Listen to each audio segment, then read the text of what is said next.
Most of us were taught a very simple formula for success. Go to school, get qualifications, find a good job, work hard, get promoted, earn more money, and eventually, you'll become wealthy. But there's a problem with that formula. A higher salary can make your life more comfortable. It can give you a better home, a nicer car, more holidays, more choices. But earning a high salary and actually becoming wealthy are two completely different things. And once you understand the difference, the way you look at money begins to change.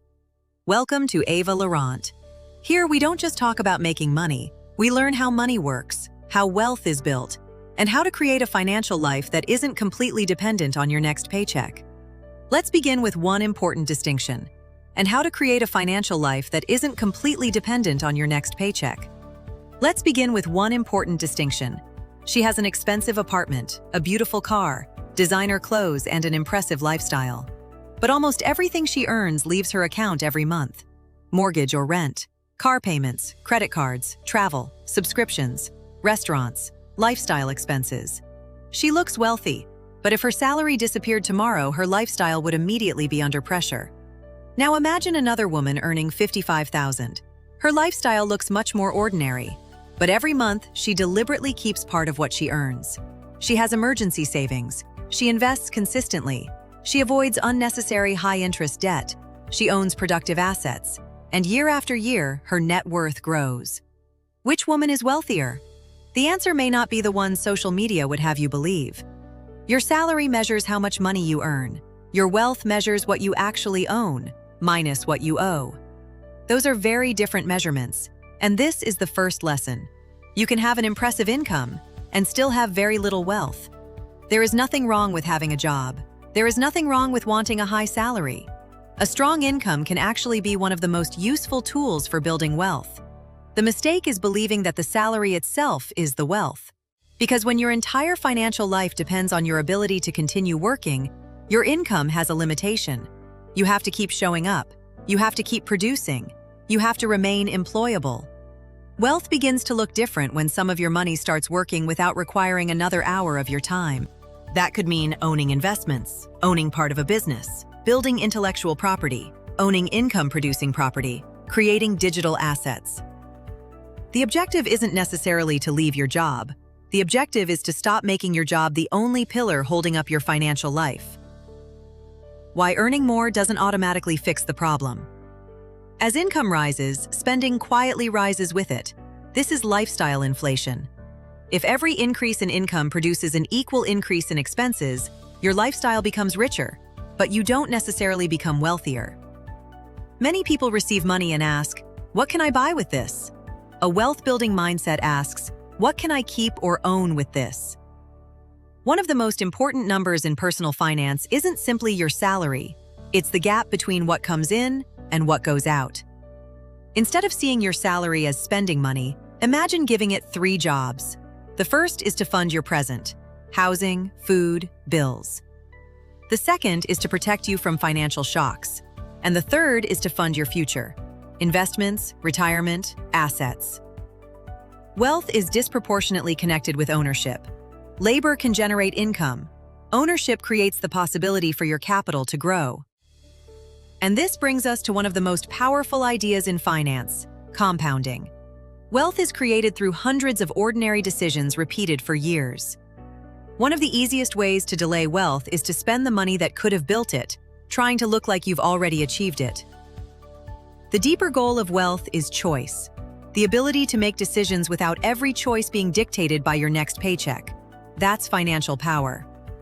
So don't only ask, "How much do I earn?" Start asking, "How much do I own? How much am I keeping? And how much of my money is working toward my future?" I'm Ava Laurent. Subscribe and join me for the next episode. Because becoming wealthy starts with understanding what money is supposed to do. You finally get the promotion, your salary increases, and you start earning more than ever before. For a moment you think, "This is it. Now I'm finally going to get ahead." But 12 months later, your salary is higher, but somehow you don't feel wealthier. Your expenses have increased, your lifestyle has changed, and you're still waiting for the next payday. How can someone double their income and still feel broke? And today we're going deeper into the biggest financial trap hiding behind a successful-looking life.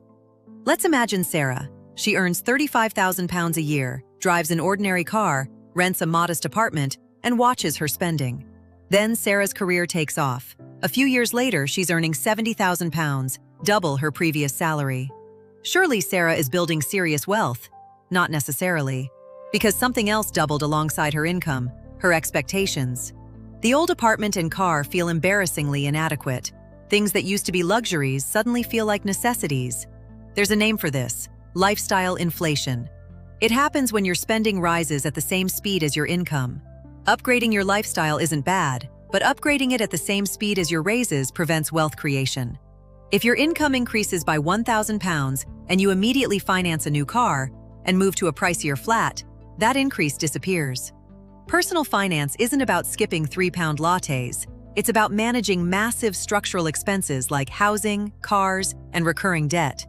Saving pennies won't compensate for a new, unnecessary £700 monthly commitment that drains £42,000 over 5 years.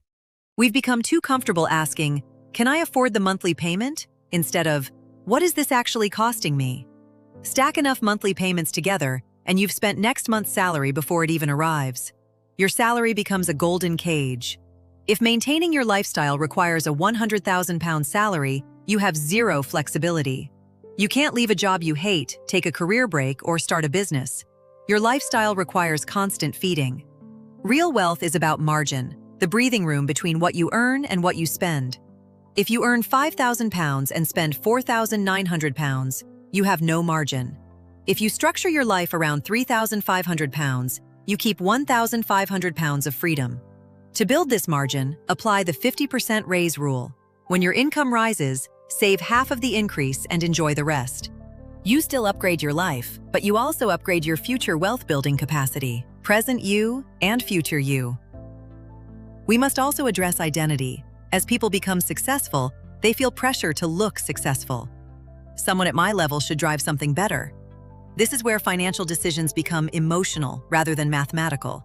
You're no longer purchasing because you value something. You're purchasing evidence. Evidence that you've made it. Evidence that you belong. And unfortunately, the world will happily sell you expensive evidence. A car can communicate status, but none of these things tell me your net worth. None tell me if you're actually wealthy. Social media makes this problem worse. You see someone in Dubai, someone else bought a house. You're comparing your complete financial reality with someone else's selected visual moment. That's an incredibly dangerous comparison. Looking rich is about consumption. Being wealthy is about ownership. Looking rich is immediate. Wealth takes time. Real wealth has to be built. And that temptation keeps high earners trapped. If my salary increased tomorrow, I wouldn't change anything for the first few months. I'd calculate the net increase. I'd give that money a financial purpose first, and only upgrade my lifestyle with what remains. I'd also pay close attention to the kind of upgrades I make. Major difference between spending £1,000 once and another £1,000 every month. One-time expenses end. Recurring expenses follow you. Before adding a recurring expense, ask, would I still comfortably want this commitment if my income dropped by 20%? Calculate your freedom number, the minimum required to fund your essential life. A wider gap creates options. Follow this wealth sequence. Increase income, resist immediate lifestyle expansion, strengthen reserves, eliminate debt, and increase investments. Keep your lifestyle rise slower than your asset rise. Your salary is what you earn. Your lifestyle is what you consume. Your wealth is what you've actually managed to build. I'm Ava Laurent. Subscribe because next time we're breaking down the middle class trap. That conversation may completely change what you consider success.